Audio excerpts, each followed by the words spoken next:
Yuk berdakwah bersama kami, dukung operasional dakwah dan sosial kami, raih pahala jariah yang terus mengalir sampai hari kiamat. Jazakumullahu khairan. Bismillahirrahmanirrahim. Assalamualaikum warahmatullahi wabarakatuh. Alhamdulillahilladzi arsala rasulahu bil huda wa dinil haqq liyudhhirahu 'alad dini kullihi walau karihal musyrikun wa asyhadu an la ilaha illallah wahdahu la syarikalah iqraran bihi wa tauhidan wa asyhadu anna Muhammadan 'abduhu wa rasuluh sallallahu alaihi wa ala alihi wa ashabihi wa sallama tasliman mazida wa ba'd. Jamaah yang Allah muliakan, alhamdulillah kembali kita berjumpa melanjutkan bahasan kitab Ad-Da'u wa Dawa susunan Al-Imam Ibnu Qayyim rahmatullahi alaih. Yang kita akan bahas sekarang adalah salah satu bentuk orang yang tidak mengagungkan Allah dengan sebenar-benarnya pengagungan, yaitu orang yang melakukan suatu dosa besar yang sangat keji, yaitu zina. Waliyadzubillah. Zina merupakan perbuatan kriminal yang berdampak memberikan kerusakan yang sangat besar. Karena zina merupakan sebesar-besar kerusakan. Dia merusak tatanan alam dalam hal memelihara nasab, memelihara faraj, memelihara kehormatan, dan bisa menimbulkan kebencian dan permusuhan di antara sesama manusia. Umpamanya keluarga wanita yang dizinahi tentu saja akan terpukul. Psikisnya, pikirannya, perasaannya, harga dirinya, kehormatannya, dan menimbulkan rasa benci, murka, memusuhi lelaki yang menzinahi salah satu anggota keluarganya. Lahir permusuhan, lahir juga kebencian, juga merusak masing-masing pihak beserta keluarganya masing-masing. Terusaklah anaknya, putra-putrinya, saudaranya, orang tuanya, kerabat-kerabatnya, dan ini mengandung kehancuran tatanan sosial. Maka tak heran apabila zina ini merupakan dosa yang kadar besarnya sedikit di bawah membunuh. Membunuh lebih besar dosanya daripada berzina. Tapi tidak berarti kecil, awas, besar. Walaupun lebih besar dosa membunuh.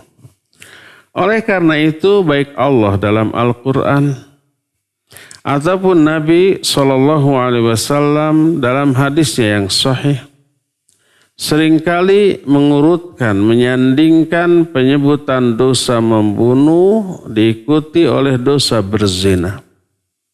Berkata Imam Ahmad rahimahullahu ta'ala, kata beliau, la a'lamu ba'da qatlin nafsi syai'an a'zama minaz zina. Aku tidak mengetahui ada dosa yang dosa setelah membunuh yang lebih besar daripada dosa berzina. Jadi dosa dengan kadar yang lebih besar setelah dosa membunuh adalah dosa karena berzina. Diterangkan oleh Allah dalam beberapa ayat, di antaranya surah Al-Furqan mulai 68 sampai ayat 70 tentang ibadur rahman. Salah satu di antara sifat ibadur rahman diterangkan, walladzina la yad'una ma'allahi ilahan akhar wa la yaqtuluna an-nafsa allati harramallahu illa bil haqq wa la yaznun wa man yaf'al dzalika yalqa athama yudha'af lahul adzabu yaumal qiyamah wa yakhlud fihi muhana illa man tab. Kata Allah, Ibadur Rahman adalah orang-orang yang tidak menyeru sesembahan lain selain Allah, tidak berdoa kepada selain Allah, tidak beribadah kepada selain Allah, tidak menyembah kepada selain Allah, dan tidak membunuh jiwa yang Allah haramkan kecuali dengan alasan yang benar. Kalau alasannya benar secara syar'i, nggak dosa membunuh. Contohnya apa? Ya contohnya umpamanya merajam. Ada orang berzina yang sudah pernah nikah dirajam sampai mati. Eksekutornya, pelaksananya nggak dosa. Atau ada orang yang murtad. Atau umpamanya qisas. Salah seorang anggota keluarga kita dibunuh, pembunuhnya boleh kita bunuh lagi. Itu dengan alasan yang benar. La yahillu dammu mri'im muslim illa bi ihda tsalas. Tidak halal darah seorang muslim kecuali karena satu di antara tiga alasan. Yang pertama adalah as-sayyibuz zina. Orang yang pernah nikah lalu berzina, halal dia dibunuh dalam bentuk dirajam sampai mati. Yang kedua, wan nafsu bin nafsi, jiwa dibayar dengan jiwa, qisas. Dan yang ketiga, at-tariku lid-dini al-mufariqul jamaah. Orang yang meninggalkan agama yang murtad. Orang yang berpisah dari jamaah maknanya murtad. Nah, tiga ini halal. Tapi melalui mekanisme. Melalui prosedur. Disidang dulu. Yang berzina tidak langsung begitu ketahuan langsung dirajam. Nggak boleh. Sidang, hakim nanti yang menentukan. Demikian juga qisas. Demikian juga orang yang murtad. Nanti dihukum vonis mati, eksekutornya melaksanakan hukuman itu sampai mati, maka pelaksananya atau hakimnya tidak dosa. Karena apa? Karena alasannya benar. Adapun kalau membunuh tanpa alasan yang benar, hanya karena urusan dunia, hanya karena berebut masalah harta, berebut masalah jabatan, masalah pangkat, masalah kekuasaan, masalah popularitas, ketersinggungan pribadi, sampai membunuh, maka ini dosa besar. Jadi ibadur rahman pertama yang tidak menyeru kepada selain Allah. Kedua, wala yaqtuluna an-nafsa allati harramallahu illa bil haqq, tidak membunuh jiwa yang Allah haramkan untuk dibunuh kecuali dengan alasan yang benar. Wala yaznun, ketiga tidak berzina. Tiga tuh. Diterangkan urutan dosa besar, pertama syirik, kedua membunuh, ketiga berzina. Lalu kata Allah, wa may yaf'al dzalika yalqa athama. Siapa yang melakukan hal tersebut, termasuk yang terakhir adalah berzina, dia memikul dosa besar. Yudha'af lahul azab yaumal qiyamah. Yudha'af lahul azab, akan dilipat gandakan bagi dia azab pada hari kiamat. Wa yakhlud fihi muhana, dia kekal di dalamnya dalam keadaan terhina. Illa man taba, kecuali orang-orang yang taubat dari hal itu. Berkata Imam Ibn Qayyim rahimahullah setelah mengutip ayat ini. Kata beliau, faqarana zina bisyirki wa qatlin nafs wa ja'ala jazaa dzalika al-khulud fil adzabil mudha'af ma lam yarfa'il 'abdu mujiba dzalika bitaubah wal iman wal amali shalih. Dalam ayat tadi Allah menyandingkan, mengurutkan dosa zina dengan syirik dan membunuh jiwa. Lalu Allah menjadikan balasan untuk pelaku perbuatan itu dengan balasan kekal di dalam azab yang dilipat gandakan selama sang pelaku tidak menghapus dosa tersebut dengan tobat, iman, dan amal soleh. Kecuali kalau sudah berbuat kemudian bertobat, beriman, beramal soleh baru terhapus. Kata Allah, illa man taba wa amana wa amila solihah. Kecuali kalau orang tobat, beriman dan beramal soleh. Baru terhapus. Kalau enggak, maka dia enggak terhapus, terkena ancaman dosa besar, dilipat gandakan azab pada hari kiamat bagi orang itu dan kekal dalam keadaan terhina di dalamnya. Dalam ayat lain surah Al-Isra ayat 32 Allah menyatakan wala taqrabuz zina innahu kana fahishatan wa sa'a sabila. Jangan kamu dekati zina, jadi jangankan melakukannya, mendekati pun tidak boleh. Makanya langkah awal untuk menuju ke arah zina sudah Allah haramkan. Sejak mulai pandangan. Perbuatan zina kan berawal dari langkah yang paling ringan memandang atau melirik. Setelah memandang atau melirik lalu muncul pikiran buruk, kotor, jorok, porno gitu. Lalu baru omongan, rayuan, gombalan. Baru melangkah lalu baru berbuat. Semuanya itu langkah-langkah yang mendekatkan diri pada zina sudah dilarang. La taqrabuz zina. Innahu kana fahisyata wa sa'a sabila. Karena zina itu jalan hidup, gaya hidup, cara hidup yang sangat buruk. Sangat keji dan buruk. Innahu kana fahisyah. Perbuatan zina adalah perbuatan yang sangat keji, wa sa'a sabila, dan jalan hidup, gaya hidup yang buruk. Makanya karena ada larangan mendekati zina, seluruh hal yang menuju ke sana haram. Dua-duanya, laki atau perempuan. Untuk laki Allah menyatakan qul lil mu'minin yaghuddu min absarihim. Katakan kepada orang mukmin tundukkan pandangan. Wa yahfadhu furujahum, jaga faraj-faraj mereka. Kepada para wanitanya di ayat 31-nya qul lil mu'minati yaghdudna min absarihinna wa yahfadhna furujahun.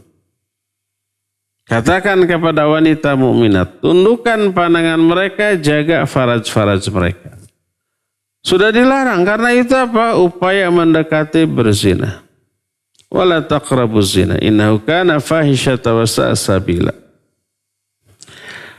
Di dalam ayat ini berkata Imam Ibnu Qayyim setelah dikutip fa akhbara an fuhshihi fi nafsihi wa huwa al-qabihu alladhi qad tanaha qabhuhu hatta istaqarra fuhshuhu fil uqul hatta inda katsiri minal hayawan. Dalam ayat ini Allah mengabarkan tentang kekejian zina itu sendiri. Keburukannya merupakan puncak keburukan sampai keburukannya terfahami, terakui oleh semua akal manusia, bahkan juga hewan. Hewan menganggap perzinahan perbuatan yang buruk. Sehingga dalam kitab Sahih Bukhari, sebuah hadis riwayat dari Amr bin Maimun, dia berkata, Ra'aitu fil jahiliyah qirdan, zana biqirdah, fajtama al-qurud alaihima, farajamuhuma hatta mata. Aku melihat ketika di zaman jahiliyah sebelum dia masuk Islam, aku melihat ada seekor kera monyet yang lelaki, apa monyet lelaki itu namanya, jantan, berzina dengan seekor monyet perempuan. Ketahuan oleh monyet-monyet lain. Maka berkumpullah para monyet mengelilingi kedua monyet yang berzina itu. Lalu mereka merajam kedua monyet yang berzina itu sampai kedua-duanya mati. Monyet saja sudah menganggap itu super buruk loh. Padahal mereka tidak berakal. Cuma punya insting, punya naluri. Sudah menganggapnya buruk. Apalagi orang berakal. Gaya hidup yang diwarnai oleh perzinahan seperti yang diterapkan oleh negara-negara kafir, asal suka sama suka, gapruk kayak binatang gitu. Itulah gaya hidup yang sangat keji dan jalan hidup yang seburuk-buruknya. Lalu Allah Azza wa Jalla mengabarkan pula salah satu di antara keburukan perzinahan adalah bahwa itu gaya hidup yang buruk. Selain keji, juga gaya hidup yang buruk. Jalan hidup yang sangat jelek. Innahu kana fahishatan wa sa'a sabila. Perzinahan itu sebuah fahisyah, keji, dan jalan hidup yang sangat buruk. Kenapa? Karena itu jalan hidup, cara hidup yang membinasakan, yang menghinakan, yang membuat orang itu rendah di dunia, dan jalan hidup yang menuju kepada azab dan kehinaan yang abadi di akhirat nanti. Atau jangankan berzina, menikahi mantan istri ayahnya sendiri ini sudah terlarang. Kalau umpamanya ayah kita memiliki beberapa istri selain ibu kita,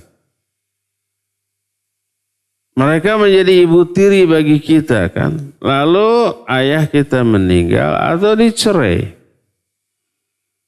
kita nggak boleh menikahi mantan ibu tiri kita. Haram, tidak boleh. Padahal dinikahi loh. Apalagi kalau wanita lain yang tidak dinikahi, hanya dizinahi.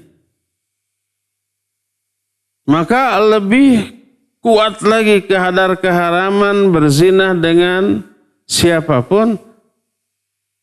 Jangankan berzina walaupun dinikahi, tapi wanita yang dinikahi adalah mantan ibu tiri kita, itu sudah merupakan jalan hidup yang sangat buruk. Allah berfirman dalam Al-Quran surah An-Nisa ayat 22, innahu kana fahishatan wa maqtan wa sa'a sabila. Sesungguhnya perbuatan itu merupakan perbuatan keji, layak dimurkai, dan jalan hidup yang sangat buruk.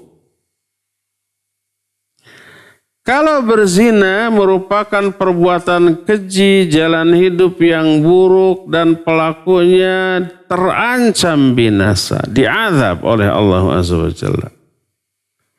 Maka sebaliknya, orang yang mampu memelihara faraj, memelihara diri dari perzinahan, orang itu akan dijamin diberikan kebahagiaan oleh Allah. Ini salah satunya tertuang dalam Al-Quran surah Al-Mu'minun mulai ayat 1 sampai ayat yang ke-11. Allah berfirman, qad aflahal mu'minun alladzina hum fi salatihim khashi'un walladzina hum 'anil lagwi mu'ridun walladzina hum lizzakati fa'ilun walladzina hum li furujihim hafizun illa ala azwajihim aw ma malakat aymanuhum fa innahum ghairu malumin faman ibtagha wara'a dzalika fa ulaika humul 'adun. Kata Allah, sungguh berbahagialah orang-orang mukmin Yaitu orang-orang yang khusyuk di dalam sholat-sholat mereka. Ini yang pertama. Sholatnya khusyuk. Kedua, walladzina hum 'anil lagwi mu'ridin. Mereka orang yang suka berpaling dari hal yang sia-sia. Enggak mau mengerjakan, dihindari yang sia-sia, apalagi yang dosa. Ketiga, walladzina hum lizakati fa'ilun. Sebagian ulama menerjemahkan ayat ini dengan makna orang yang selalu mensucikan jiwanya. Sebagian ulama lagi menyatakan orang yang menunaikan zakat-zakat mereka. Walladzina hum lizzakati fa'ilun. Orang yang terhadap zakatnya mereka lakukan. Sebagian ulama menyatakan zakat di sini tazkiyatun nafas. Kenapa? Karena ayat ini adalah ayat Makkiyah. Surah Al-Mu'minun surah Makkiyah. Makkiyah itu yang turun di Mekah. Dan ketika di Mekah belum turun kewajiban zakat. Sholat aja belum. Saum belum gitu. Apalagi zakat. Belum ada kewajiban zakat. Tapi kenapa sudah ada ayat ini? Inilah yang menjadi penyebab sebagian ulama menyatakan zakat di sini tazkiyatun nafas. Mensucikan jiwanya dengan cara taubat. Ini yang ketiga, jadi yang pertama khusus sholatnya, yang kedua berpaling dari hal sia-sia, ketiga ini zakat. Salah satu maknanya mensucikan jiwanya. Keempat, walladzina hum li furujihim hafidun.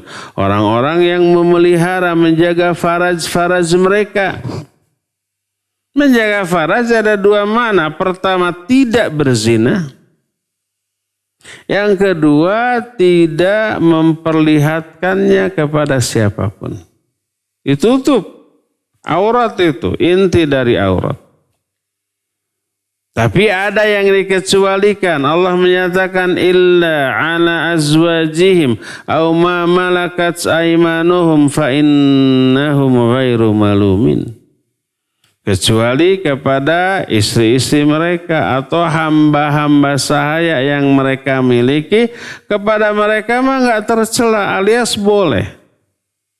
Dengan dua makna ini, baik umpamanya melakukan hubungan dengan istri atau dengan hamba sahaya, atau memperlihatkannya kepada istri atau kepada hamba sahaya, fa innahum ghairu malumin. Kepada kedua pihak ini mereka tidaklah tercela. Faman ibtagha wara'a dzalika faulaika humul adun. Tapi siapa yang melakukan hal itu di luar kepada kedua jenis wanita tadi, bukan ke istrinya, bukan ke hamba sahayanya, faulaika humul adun. Maka mereka itu orang-orang yang melampaui batas. Jadi di dalam ayat ini mencakup atau mengandung tiga urusan, tiga perkara, tiga hal. Apa saja ketiga hal itu? Pertama, anna man lam yahfaz farjahu lam yakun minal muflihin. Pertama, siapa orang yang tidak bisa menjaga farajnya?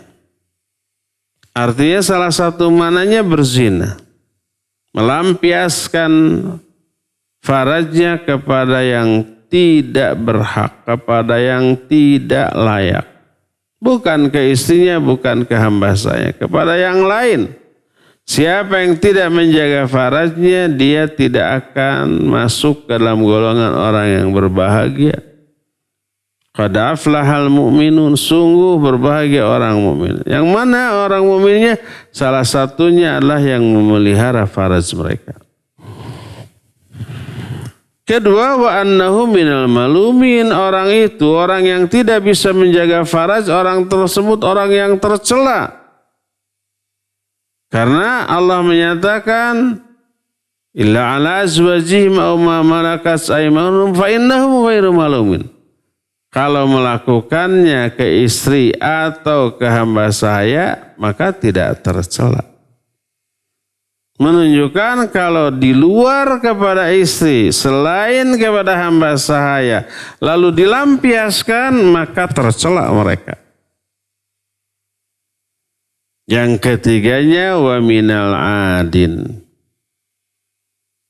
Orang itu termasuk adin. Faulaika humul adun. Adun itu melanggar batas syariat.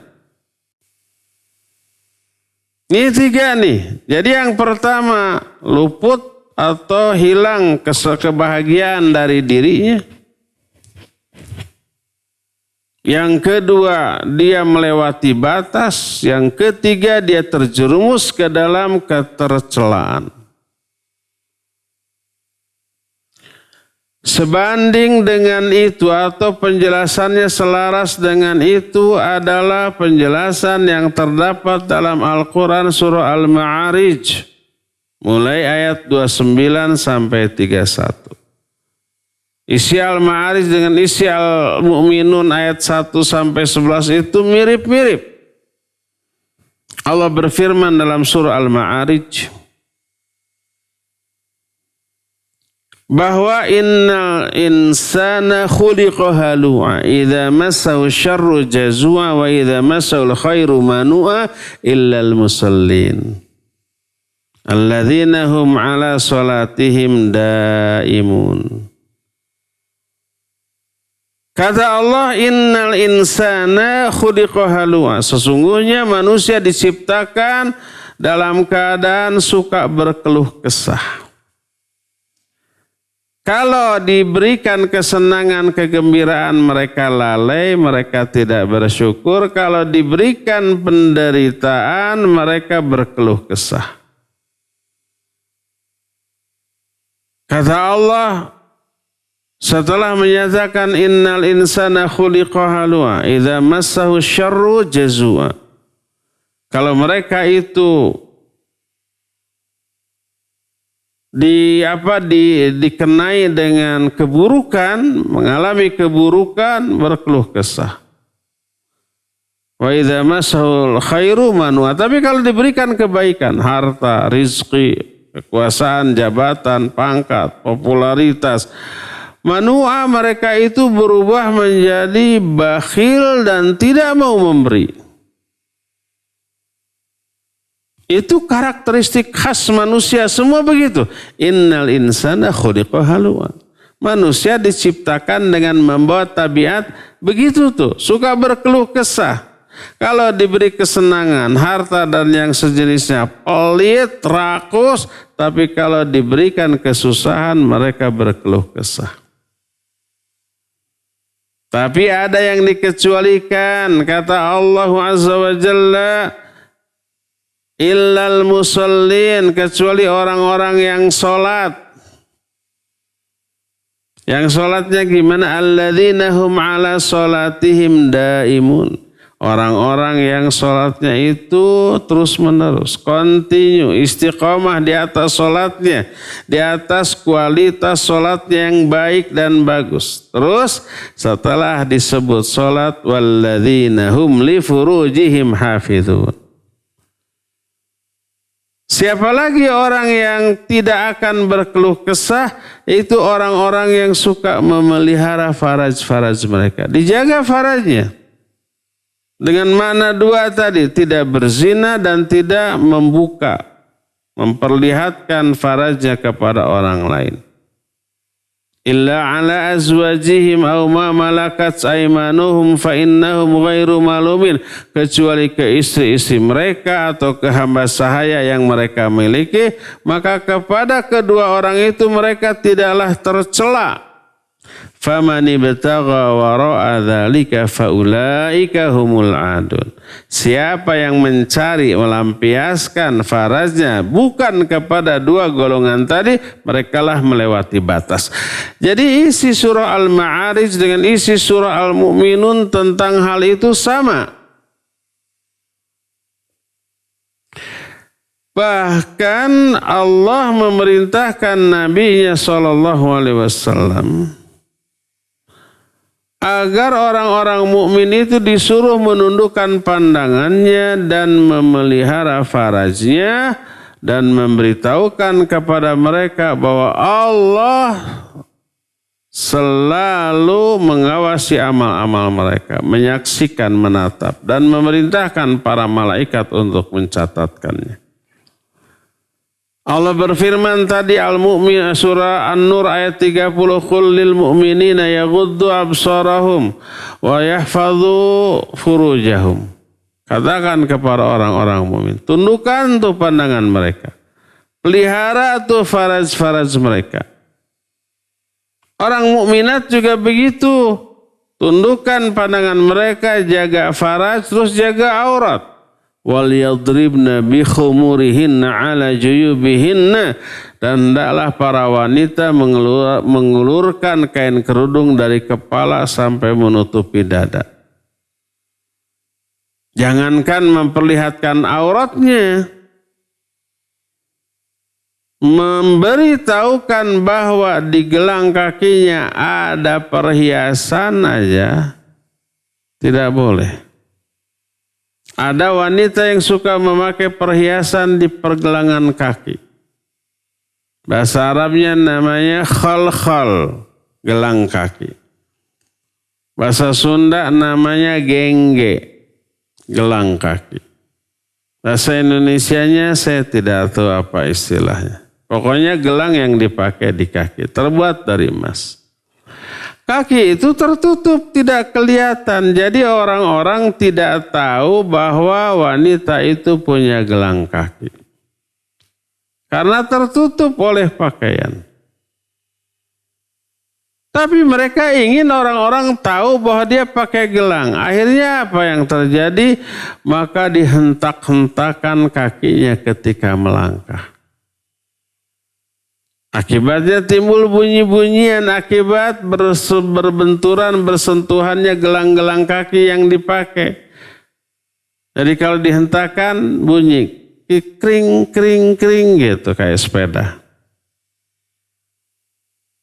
Itu aja sudah tidak boleh. Memberitahukan dengan cara dihentak-hentakan bahwa dia punya gelang kaki, udah nggak boleh, terlarang. Allah menyatakan wala yadribna bi arjulihinna liyu'lama ma yukhfina min zinatihinna wala yadribna bi arjulihinna liyu'lama ma yukhfina min zinatihinna. Janganlah para wanita menghentak-hentakan kaki mereka untuk memberitahukan perhiasan yang tersembunyi di dalam kaki-kaki mereka. Dihentak-hentakan, cing, cing, cing, cing. Jadi aja orang-orang tahu, oh pakai gelang kaki. Kakinya nggak kelihatan karena tertutup. Agar diketahui ada perhiasan, dihentak-hentakan. Itu aja nggak boleh. Terdapat dalam surah An-Nur ayat 31 di kalimat yang terakhir. Wala yadribna bi arjulihinna liyu'lama ma yukhfina min zinatihinna. Enggak boleh tuh. Jadi itu aja enggak boleh. Apalagi memperlihatkan tempat gelang kaki tersebut, memperlihatkan kakinya, enggak boleh. Makanya ketika Nabi SAW bersabda, man jarra thawbahu khuyala'a lam yandurillahu ilaihi yaumal qiyamah wa la yanduru ilaihim wa la yuzakkihim wa lahum adzabun alim. Siapa orang yang mengulurkan pakaiannya karena sombong sampai isbal, Allah tidak akan memandang kepada mereka, enggak akan ngajak bicara kepada mereka, enggak akan mensucikan mereka, dan bagi mereka azab yang pedih. Orang yang isbal karena sombong, 4 tuh ancamannya. Tidak akan dilihat, tidak akan diajak bicara, tidak akan dibersihkan, disucikan, dan akan peroleh azab yang pedih. Itu kalau sombong.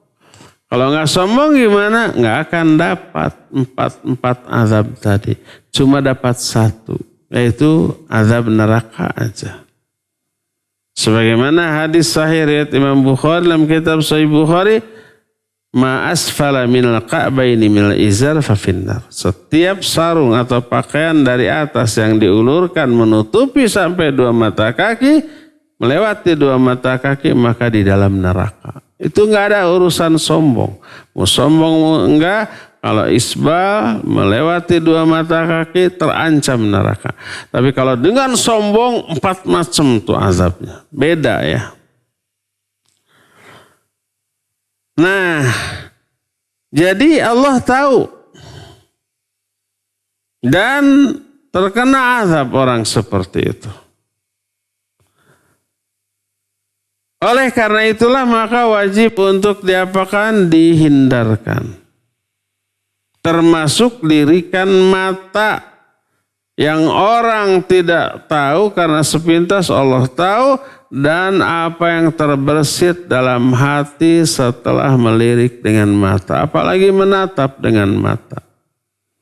Lelaki yang melihat paras ayu wanita cantik yang tidak menutup wajahnya, begitu melihat tertarik. Apa yang terjadi? Yang terjadi muncul pikiran macam-macam dalam hatinya. Perasaan yang menggelora di dalam hatinya. Orang nggak tahu, tapi Allah tahu. Allah berfirman di dalam Al-Quran surah Ghafir ayat 19, Ya'lamu kha'inatal a'yun wa ma tukhfis sudur. Allah maha mengetahui pengkhianatan mata dan apa yang bergejolak di dalam jiwa setelah melihat dengan mata. Mata ini kan jendelanya hati itu, pintunya hati. Apa yang terlihat oleh mata masuk ke dalam hati. Makanya yang disuruh bukan jaga hati, tapi jaga mata.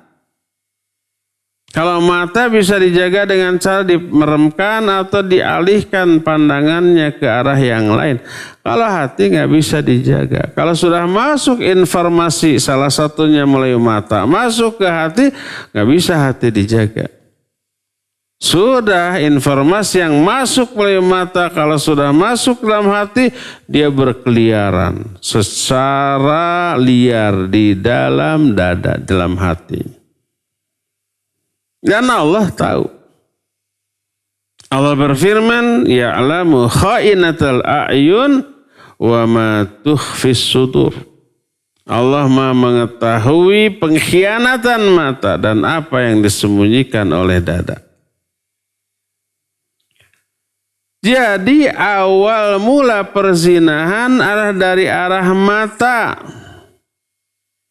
Makanya sejak awal disebutnya lisaddid dzari'ah, untuk menutupi pintu-pintu keburukan, maka langkah awal dari perzinahan sudah diharamkan. Wala taqrabu zina, jangan kamu dekati zina. Apa awal langkah mendekatkan kepada zina? Mata. Maka sudah dilarang. Dan dikaitkan menjaga mata dengan menjaga faraj. Qul lil mu'minin yaghuddu min absarihim wa yahfadhu furujahum. Katakan kepada orang-orang mukmin, hendaklah tundukkan pandangan dan jaga faraj. Karena kejadian perzinahan bermula dari pandangan. Sebagaimana umumnya perbuatan yang terancam neraka adalah keburukan yang dianggap sepele. Ada 4 langkah tuh menuju perzinahan. Keempat langkah ini dianggap 4 pintu yang terbuka menuju kepada perzinahan. Apa saja 4 hal tersebut?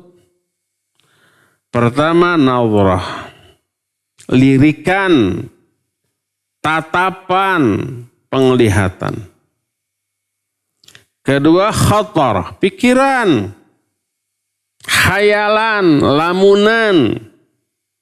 Dan itu hasil melihat, setelah dilihat pasti dilamunkan, dihayalkan. Walaupun yang dilihat bukan orangnya, tapi fotonya umpamanya. Makanya ahwat, apalagi yang berparas cantik, tidak menutup wajah, jangan pajang wajahmu di foto.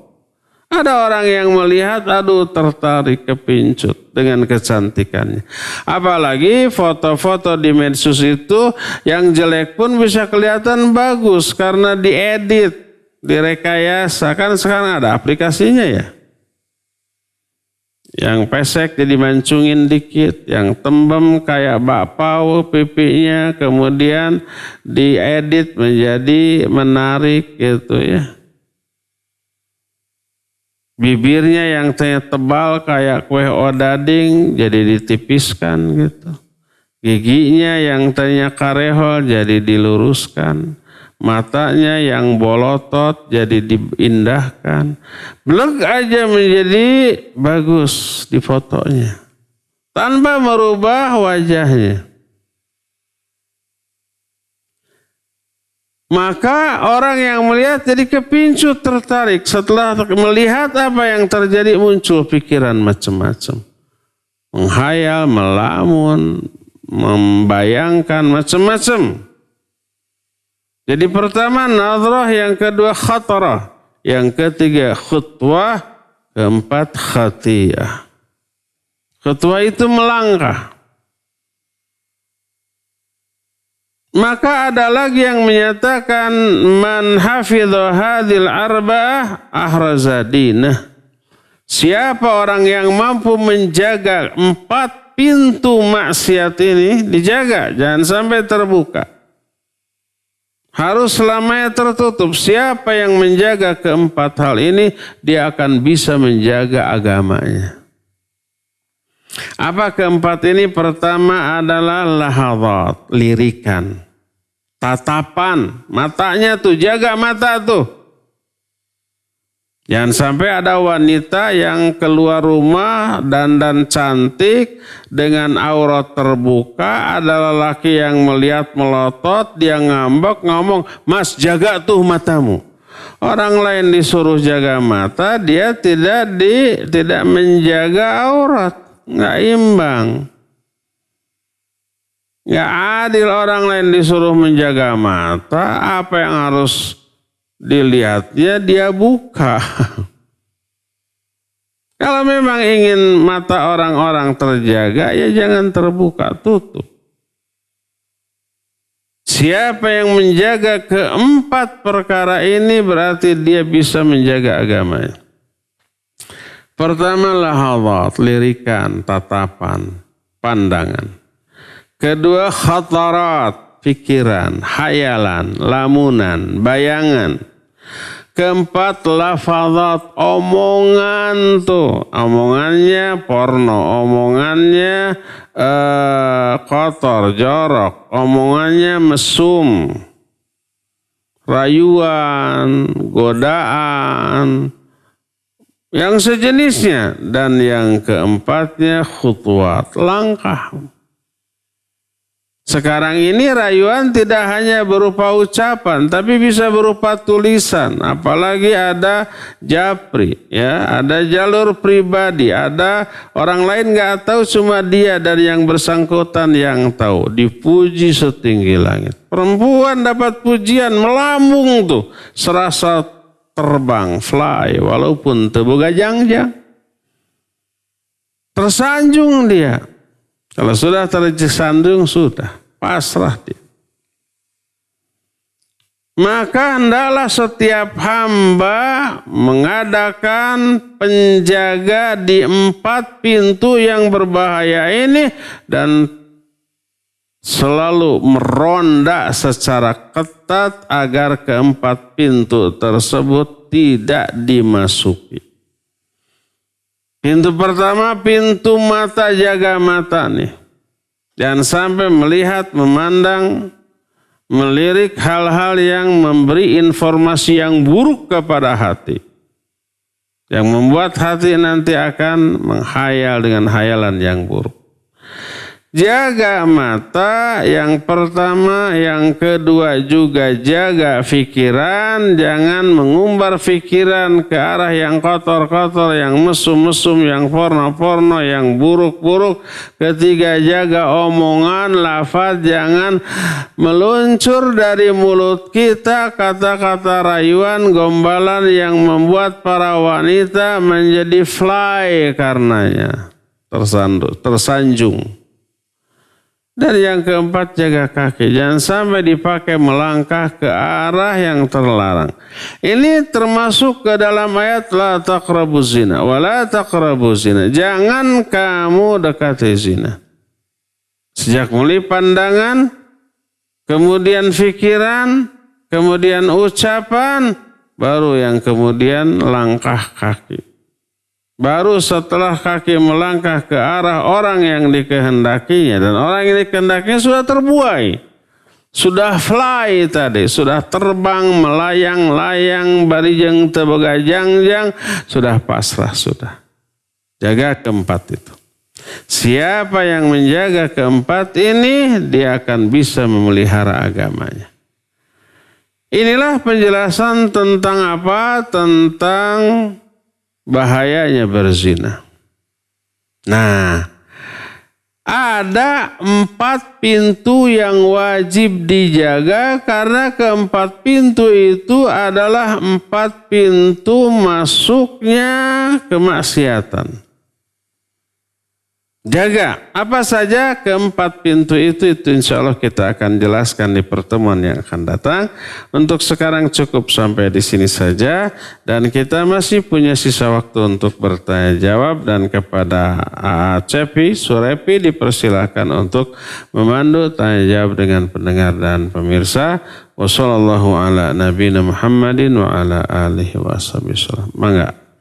Baik, syukran Ustaz atas pemaparan materi yang telah disampaikan. Dan ikhwati wa nazanillahu wa yakum, para pendengar dan pemirsa dimanapun antum berada, kami berikan kesempatan kepada antum yang akan bertanya, bisa bertanya langsung kepada Ustaz melalui line telepon di nomor 02286862637. Sekali lagi, bagi antum yang akan bertanya langsung kepada Ustaz, silakan bisa memakai line telepon di nomor 02286862637, ataupun bisa mengirimkan pertanyaannya melalui pesan singkat. Kirimkan pertanyaannya melalui 0811-227-1476.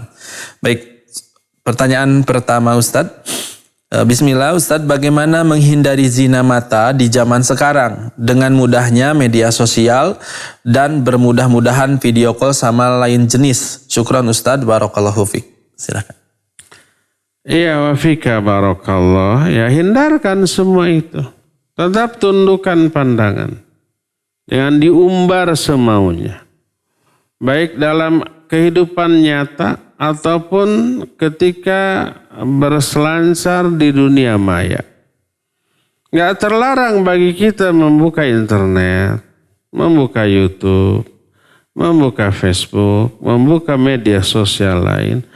Cuma pilih konten yang kita akan lihat, yang akan kita baca. Kalau di sana ada gambar, apalagi video perempuan atau lawan jenis, ya diabaikan, dilewat. Kalau umpamanya mau buka YouTube, bukalah umpamanya ceramah-ceramah, murotal yang bermanfaat, kajian-kajian yang bermanfaat. Demikian juga Facebook, demikian juga Instagram, demikian yang lain-lain. Jadi pertama, baik laki atau perempuan jangan pajang foto di media sosial, apalagi video. Apalagi perempuan tuh dengan alasan kontak saya mah semuanya perempuan, nggak ada laki-lakinya, makanya saya berani pajang foto dan pajang video saya. Karena yang melihatnya adalah teman-teman perempuan semua yang ada di kontak. Iya, apakah teman perempuan itu dijamin tidak akan memperlihatkan media sosialnya, gadgetnya kepada orang lain? Apakah tidak yakin nggak bahwa dia tidak akan meng-share video foto kita kepada yang lain? Nggak ada jaminan itu. Tetap jangan, karena pajangan foto kita di media sosial menjadi penyebab lahirnya dosa jariyah. Oleh orang lain foto kita ini di-repost, di-save dulu. Kalau sudah di-save walaupun oleh kita dihapus di akun kita, tetap foto kita ada di akun orang lain. Sudah di-save di akun mereka. Terus di-share, ditonton, dilihat oleh orang banyak. Aduh, ini cantik sekali. Padahal hasil rekayasa, aslinya nggak secantik fotonya. Tapi tetap mereka tertarik. Akhirnya sering dilihat, ditatap, diusap, dihayalkan, dibayangkan, dilamunkan, dan seterusnya. Dosa mereka. Bagaimana akhwat yang majang foto yang pertama kali termasuk penyebab utama. Mereka menanggung dosa orang-orang yang berdosa karena melihat foto itu. Jariyah. Bersabda Rasul sallallahu alaihi wasallam dalam hadis sahih riwayat Imam Muslim, "Man sanna fil Islam sunnatan sayyi'atan fa alaihi wizruha wa wizru man amila biha." Siapa orang yang menunjukkan satu jalan keburukan menjadi penyebab orang lain berbuat buruk, dia memikul dosa ditambah dengan dosa orang-orang yang mengikuti keburukannya tersebut. Kita pajang foto, 10 orang melihat, menghayal, mereka berdosa, yang majangnya ikut berdosa. 10 orang itu nge-share lagi foto ini ke 10 orang lagi masing-masing. Ada 100 orang ikut berdosa. Dosanya juga mengalir ke uploader pertama dari foto itu. Terus begitu. Jariyah tuh. Ya. Jadi boleh kita membuka internet, tapi pilih-pilih konten yang kita lihat. Kalau ada foto perempuan lawan jenis, apalagi videonya, dilewat. Jangan ditampakkan, ya. Pilih konten yang bermanfaat, yang bisa membersihkan kekotoran hati kita. Itulah yang harus kita lakukan. Allahu a'lam. Silakan lagi. Syukran Ustadz atas jawabannya. Pertanyaan selanjutnya dari Putra di Bandung. Beliau bertanya, yang pertama, hukuman rajam buat orang yang sudah pernah nikah itu dicambuk dulu 100 kali baru dirajam atau langsung dirajam tanpa dicambuk, Ustadz? Dan yang kedua, apa hukuman yang tepat dalam Islam yang hendaknya ditegakkan oleh ulil amri terkait kasus pemerkosaan? Apakah dibunuh, dikebiri, atau bagaimana, Ustadz? Syukran, jazakumullahu khairan. Silakan. Ya, afan wa jazakillahu khairan. Ya, pertama untuk para pezina yang pernah menikah langsung dirajam, tidak dicambuk. Kalau dicambuk bagi bujang dan lajang. Allah berfirman, "Wazaniyatu wazani fajlidu kulla wahidin minhuma mi'ata jaldah." Pezina wanita dan pezina laki-laki, cambuklah masing-masing mereka dengan 100 kali cambukan. Itu untuk siapa? Untuk bujang dan lajang. Disebut az-zaniyatu lebih dulu, perempuan yang berzina. Perempuan disebut lebih dahulu daripada laki-laki. Karena umumnya terjadinya perzinahan karena tantangan pancingan dari perempuan. Kenapa laki-laki itu berminat menzinahi perempuan? Karena tertarik. Kenapa tertarik? Karena melihat. Kenapa bisa dilihat? Karena bisa dilihat, terbuka auratnya, daya tariknya terbuka. Maka disebut wanita pertama kali, wazaniyatu wazani.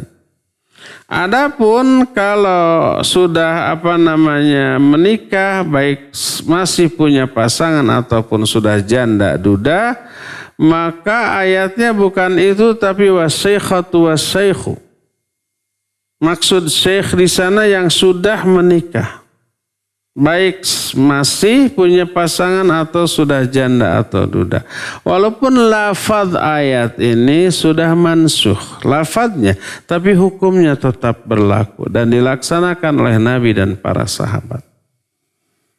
Jadi kalau dicambuk, dijilid itu untuk bujang dan lajang, belum pernah merasakan pernikahan, lalu berzina, dicambuk.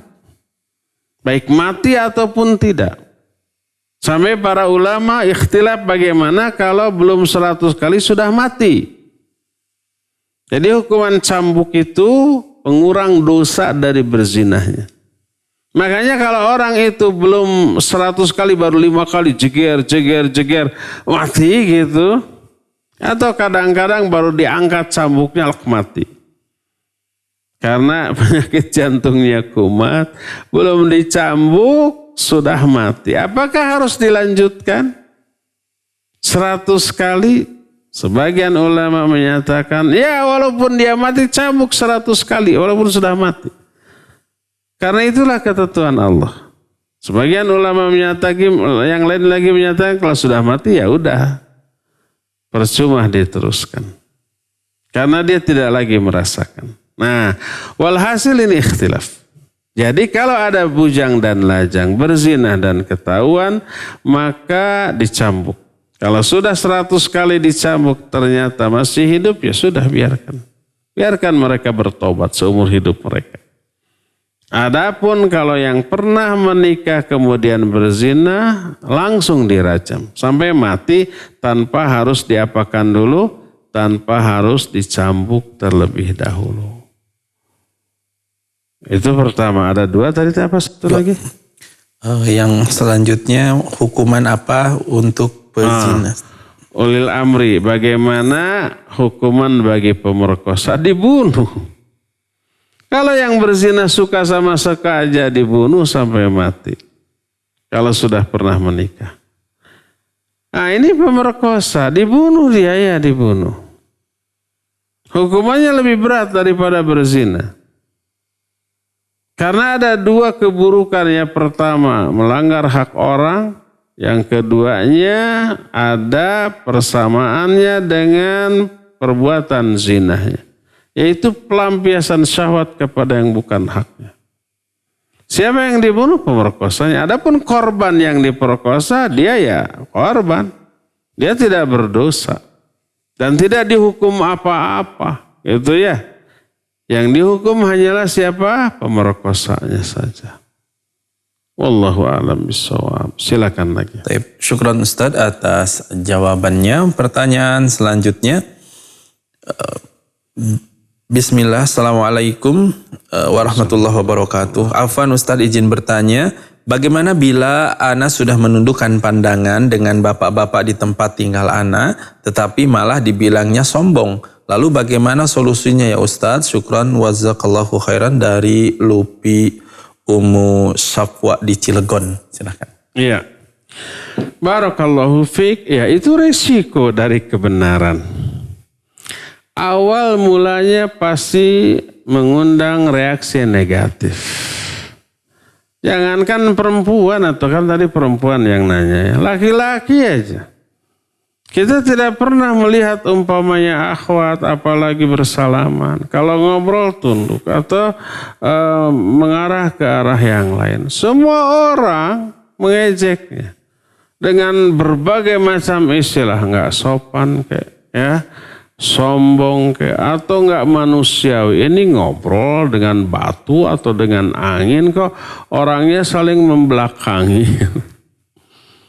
Itu resiko dari sebuah kebenaran, enggak masalah. Ngobrol laki dengan perempuan enggak masalah, boleh.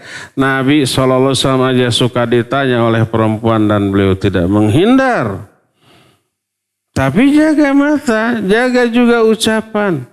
Tidak menatapnya. Oleh karena itu hadis-hadis yang menyatakan para wanita sering bertanya langsung kepada Nabi dan beliau menjawabnya langsung, tidak bertolak belakang dengan keharusan menundukkan pandangan. Silakan ngobrol tapi tidak berdua-dua dan tidak saling bertatapan, apalagi saling melempar senyuman. Silakan. Tapi lihat pandangannya ke arah mana. Lil mu'minin yaghuddu min absarihim wa yahfadhu furujahum. Terus lil mu'minati yaghuddna min absarihinna wa yahfadhna furujahunna. Dua-duanya sama. Tundukkan pandangan, jaga faraj. Boleh. Adapun resiko disebut sombong, disebut aneh, disebut tidak sopan, itu resiko. Lambat laun mereka melihat kita dari aspek lain. Sholat kita bagus, selalu di awal waktu berjamaah, selalu baca Al-Quran, selalu kaji ilmu. Akhirnya mereka tahu, oh iya pantas dia menjaga pandangannya karena perintah agama. Gak masalah dicap ini, dicap itu, risiko.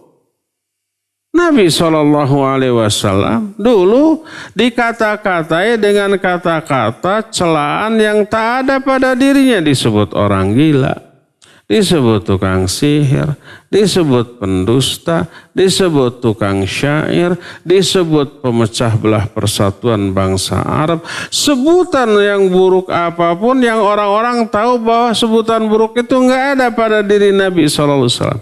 Disebut pendusta, sebelumnya beliau diberikan julukan Al-Amin yang paling terpercaya, paling jujur. Disebut tukang sihir, bahkan anti sihir. Disebut tukang syair, beliau tidak bisa baca tulis. Disebut ini itu, pokoknya tidak ada. Itu tapi dilontarkan. Sebagai apa?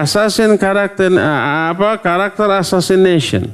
Sebagai pembunuhan karakter untuk memberi citra buruk di mata manusia. Itu selalu begitu. Fitnahan, cacian, makian, gelar-gelar buruk disampaikan kepada Nabi SAW. Kalau Nabi tidak selamat dari cacian, dari celaan, dan dari sebutan buruk, apalagi kita. Sebutan buruk, cacian, makian, fitnah jangan menyurutkan langkah kita kembali ke belakang untuk mendakwakan kebenaran. Tetaplah tegar, tersenyumlah, karena itu menunjukkan bahwa langkah kita ini diapresiasi oleh musuh kita. Dalam bentuk apa? Dalam bentuk hinaan dan celaan. Ya. Dan itu sebagai sebuah sunnatullah yang pasti terjadi secara berulang di setiap tempat, di setiap zaman. Tetaplah istiqamah. Wallahu a'lam. Silakan lagi. Baik. Syukran Ustaz atas jawabannya. Ikhwati iman azani Allah wa iyyakum, kami kembali mengundang kepada antum semua para pendengar dan pemirsa yang akan bertanya melalui line telepon. Silakan di nomor 02286862637. Kita angkat terlebih dahulu. Ya, silakan. Assalamualaikum warahmatullahi wabarakatuh. Waalaikumsalam warahmatullahi wabarakatuh. Pak Mulyono, silakan. Siap. Ustaz, saya mau tanya mengenai 4 langkah tadi. 1, lirikan, lamunan, langkah, terus kemudian mendatangkan. Itu apa sudah termasuk maksiat kalau orang yang berpikir gitu? Sekian, assalamualaikum warahmatullahi wabarakatuh. Waalaikumsalam warahmatullahi wabarakatuh. Ya Pak Mulyono, 4 langkah. Pertama lirikan atau tatapan. Kedua hayalan, lamunan, pikiran. Ketiganya ucapan, rayuan-rayuan gombal. Yang keempat langkah. Apakah itu semuanya maksiat? Iyalah maksiat, durhaka. Karena semua itu dari awal langkah, dari mulai tatapan saja sudah dilarang. Disebutkan nanti kita akan dirinci dengan penjelasan yang lebih detail. Nabi SAW dalam Musnad Ahmad menyatakan, an-nadhrah sahmun masmumun min sihabi iblis. Faman ghadda basarahu an mahasini imra'atin lillah awrathahu Allahu qalbahu halawatan ila yaumi yalqah. Pandangan adalah salah satu anak panah beracun dari anak panah iblis. Kata iblis, kalau aku sudah membidikkan anak panahnya, gak pernah meleset. Akan kena itu. Jadi pandangan salah satu anak panah beracun di antara anak panah iblis. Siapa orang yang menundukkan pandangannya dari kecantikan seorang wanita karena Allah. Dia tundukkan karena apa? Karena Allah yang merintahkan. Allah akan mewariskan ke dalam hati lelaki seperti itu manisnya iman yang akan dia rasakan sampai hari kiamat. Makanya berkata Nabi SAW dalam hadis riwayat Imam Ahmad, Al-Hakim, Ibnu Majah dan yang lain-lain, kata beliau, "Ghuddu absarakum wahfadhu furujakum." Tundukkan pandanganmu dan pelihara faraj-farajmu. Jadi ada larangan dalam Al-Quran, ada larangan dalam hadis, ada ancaman, ada warning, peringatan. Kalau ini semua dilanggar ya dosa, maksiat. Jadi mengumbar makanan, mengumbar pandangan adalah maksiat. Terus dilanjutkan dengan menghayal, melamun, membayangkan juga maksiat. Juga kemudian dilanjutkan dengan rayuan, usapan-usapan gombal juga maksiat. Semakin mendekati kepada poin perzinahan semakin gede kadar maksiatnya. Jadi semuanya itu merupakan kemaksiatan kepada Allah yang wajib dijauhi, dan bila sudah kadung terjerumus wajib untuk ditobati. Wallahu a'lam.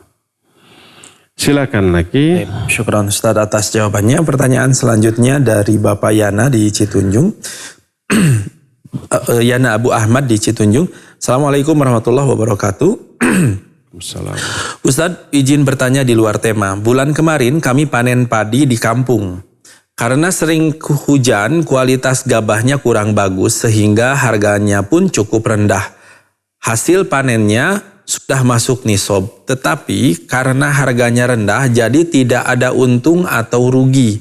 Apakah hasil panennya masih harus dikeluarkan zakatnya, Ustaz? Silakan. Iya, Pak Abu Ahmad ya, barakallahu fiik. Kalau sudah sampai nisab ya wajib dikeluarkan. Walaupun plus-plus, tidak untung, tidak rugi. Dalam arti hasil panennya dengan biaya yang dikeluarkannya itu seimbang. Umpamanya total biaya umpamanya 10 juta, hasil panen kalau diuangkan juga segitu, nggak ada untung. Tapi itu sudah sampai pada nisab, iya. Jadi yang dizakati itu bukan dilihat dari keuntungan. Umpamanya kalau kita punya tabungan atau emas, disimpan 1 tahun, sebanyak 85 gram. Nggak ada untung dari sana. Katakanlah malah harga emas turun umpama sampai rugi. Tetap karena sudah terpenuhi 2 syarat. Ya haul 1 tahun, ya nisab, batas minimal dari jumlah harta yang harus dizakati. Tetap wajib keluarkan zakatnya 2,5% dari simpanan baik emas ataupun uang. Walaupun tidak ada untung, ya tidak bertambah emas itu. Baik harganya, apalagi timbangannya. Malah mungkin saja turun. Harganya mungkin turun suatu saat. Terus timbangannya tak mustahil surut mungkin. Wallahu a'lam, apakah emas bisa surut hanya karena waktu? Tersimpan dalam jangka waktu yang lama? Wallahu a'lam. Andai itu terjadi, surut berkurang, harganya berkurang, tapi sudah haul, sudah 1 tahun dan sudah melewati nisab, tetap wajib dikeluarkan 2,5%. Demikian juga dengan pertanian. Umpamanya karena sawahnya lega gitu ya, sampai biaya untuk bertani 100 juta. Ketika panen, hasil panen semua dijual 100 juta, bahkan 90 juta. Wajib nggak zakat? Tetap wajib zakat karena sudah melewati nisab. Walaupun hasilnya lebih rendah daripada modal umpama. Maka tetap wajib keluarkan zakatnya. Wallahu a'lam. Silakan lagi. Syukran Ustaz atas jawabannya. Kami kembali mengundang kepada para pendengar dan pemirsa yang akan bertanya langsung kepada Ustaz. Silakan bisa melalui line telepon di nomor 022 86862637, sekali lagi di nomor 02286862637, ataupun bisa mengirimkan pertanyaannya melalui SMS atau WhatsApp ke nomor 081122711476. Pertanyaan selanjutnya Ustadz. Bismillah Ustadz, bagaimana memilih pasangan hidup sesuai syariat? Mohon bimbingannya Ustadz. Syukran wa jazakallahu khairan. Silakan. Laki perempuan? Perempuan. Perempuan. Taib, barakallah. Kok tahu perempuan? Ada namanya. Bagaimana memilih calon pasangan hidup? Pertama tentu saja pilih agamanya. Jangan memilih pasangan hidup karena hartanya, karena ketampanannya, karena kehormatannya dengan mengabaikan aspek agama. Agama nomor satu. Karena apa? Karena itu yang bisa menjamin tertunaikannya hak dan kewajiban. Kata Nabi SAW kepada para orang tua, nikahkan putrimu dengan orang yang soleh, yang bertakwa. In ahabbaha yukrimha wa illam yuhibha lam yazlimha. Nikahkan putrimu dengan orang yang bertakwa. Karena kalau dia mencintai putrimu, dia akan memuliakan putrimu. Kalau tidak mencintai putrimu, dia tidak akan menzalimi putrimu. Orang bertakwa kalau cinta ya pasti dimuliakan. Kalau ternyata nggak cinta, nggak akan dizalimi itu. Tetap hak sebagai istri akan ditunaikan. Tapi kalau umpamanya memilih pasangan karena hartanya, karena ketampanannya, dijamin menderita tuh orang. Kalau agama tidak ada, nanti dia tidak menunaikan hak dan kewajiban, kasar, melakukan KDRT, bahkan nggak musel kepincut perempuan lain tanpa untuk dinikahi, selingkuh, macam-macam. Nggak tenang tuh. Minimal ada komunikasi dengan perempuan lain dengan kata-kata atau konten yang pribadi, ketahuan sama istrinya. Nyaman nggak? Nyaman. Apalagi suaminya ya kaya ya tampan. Perempuan lain apalagi yang kegatelan, para pelakor, gak peduli laki-laki itu beristri atau tidak. Yang penting ya tampan ya kaya, disamber aja tuh. Gimana perasaan istrinya? Dia akan menderita. Tapi kalau karena agamanya, seorang lelaki yang bertakwa karena iman, Yang dia takutkan, yang dia khawatirkan bukan istrinya tuh. Tapi apa? Allah Azza wa Jalla. Walaupun dia bersendirian, jauh dari istrinya, dia takutnya kepada Allah. Banyak kesempatan berdosa dan bermaksiat tanpa ketahuan oleh orang, ingat Allah melihat. Dan itu yang dia takuti. Maka dijamin dia akan jaga diri. Karena takutnya kepada Allah. Tapi kalau orang yang tidak berpegang teguh kepada agamanya, takutnya hanya kepada istri, kalau ketahuan, maka dia akan banyak cari kesempatan agar tidak terketahui oleh istrinya.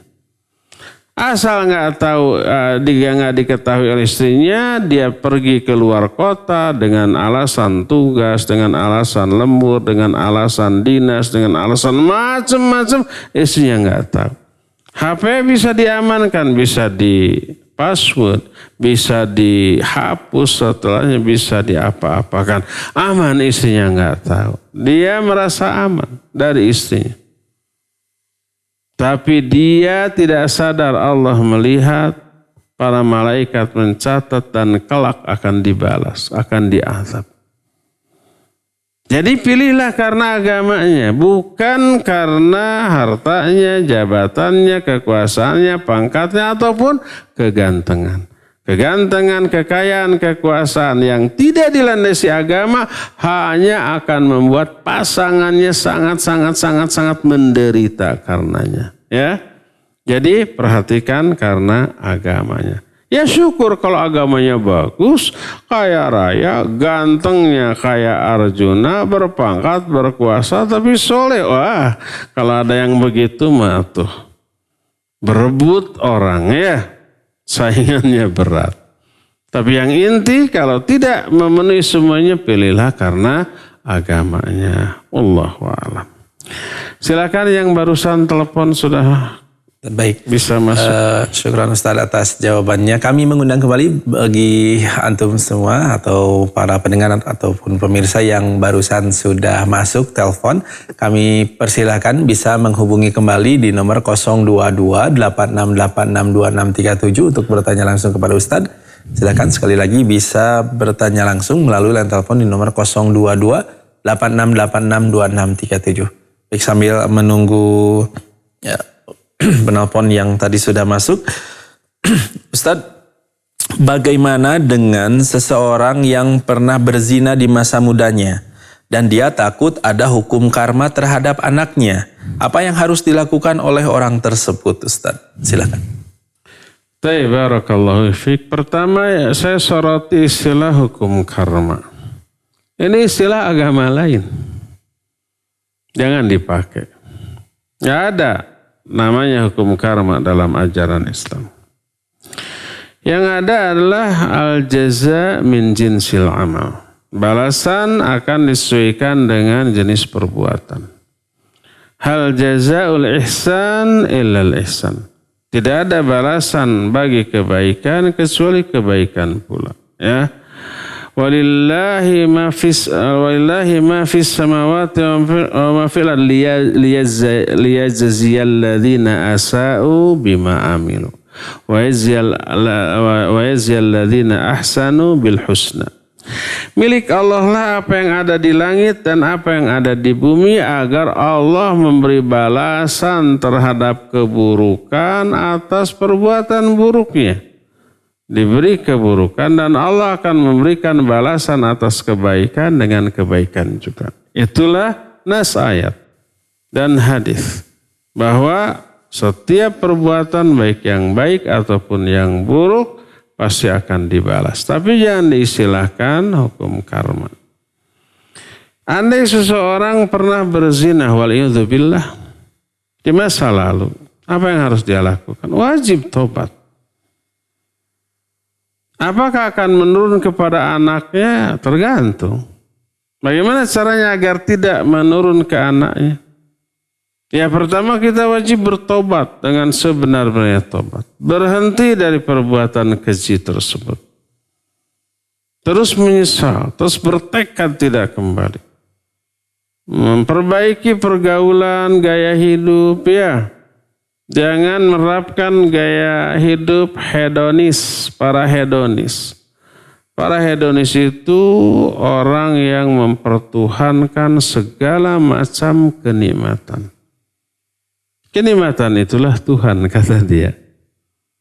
Itu prinsip hedonis. Jadi dia mengejar kenikmatan dan kemewahan dunia. Dan menerapkannya dalam kehidupan, memamerkannya di hadapan orang. Dengan bangga dia memamerkan, memperlihatkan barang-barang mahal yang branded. Bajunya aja ratusan juta. Sepatunya, tasnya juga ratusan juta. Saya nggak kepikiran ada tas kecil perempuan harganya 500 juta tuh, ya. Entah terbuat dari apa, lebih mahal daripada mobil. Tapi mereka menenteng tas itu dengan bangga. Karena apa? Karena mereka hedonis. Memegang prinsip setiap yang nikmat itulah Tuhan. Itu ya yang dicari.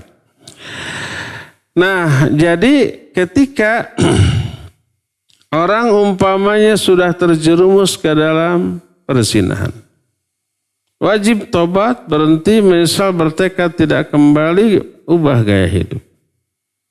Ubah orientasi hidup.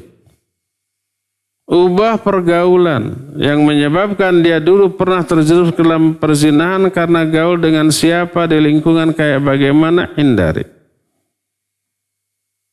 Nah, terus ke anak-anaknya, didik anak-anak dengan pendidikan agama.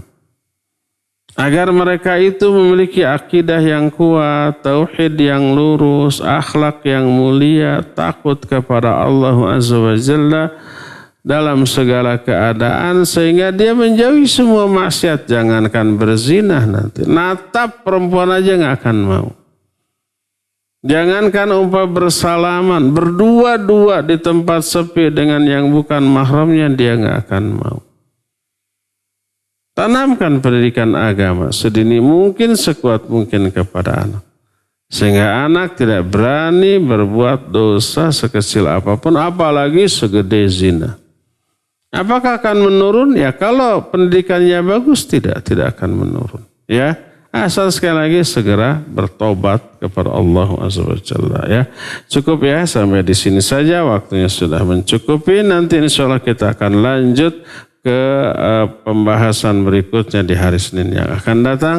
Subhanakallahu bihamdik asyhadu an la ilaha illa anta astaghfiruka wa atubu ilaik. Walhamdulillah rabbil alamin. Wassalamualaikum warahmatullahi wabarakatuh.